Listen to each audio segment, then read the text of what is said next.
प्रदेश को गोटे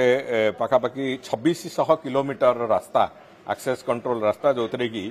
2600 kilometre travel आम 24 घंटा भितर कर से भाया एक एक्सेस कंट्रोल रास्ता पूरापूरी भाव में जोटा कि आपंकर संबलपुर ठू आरंभ करके बालेश्वर धरिकी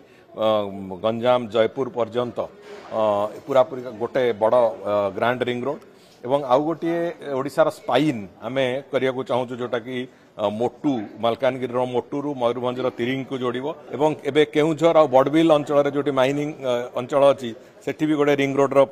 प्रोविजन एवं आम 2200 कोटी टंकार सेठी गोटे से प्रोविजन आरंभ करिछु। कटक भुवनेश्वर गोटे पूरापूरी भाव में डिकंजेशन प्लान आम आरंभ करिछु। तार ब्लू प्रिंट सरी बाबद आम आगू जावाक आरंभ करिछु। तेणु ये सब कथा को जब नहीं चलवा तो वास्तव में 3 वर्ष भितर मोर जहाँ धारणा अच्छी 91,000 कोटी टंका आज तारीख रही पाखापाखि 1,00,000 कोटी टंकार इन्वेस्टमेंट रे संपूर्ण ओडिशार एक विस्तृत रोड नेटवर्क आम तैयारी करूँ एवं जहाँ फल आगामी दिन में इंडस्ट्रियलाइजेशन आरंभ करके विभिन्न दिगरे माने आपणकर इकोनॉमी डेवलपमेंट में जहाँ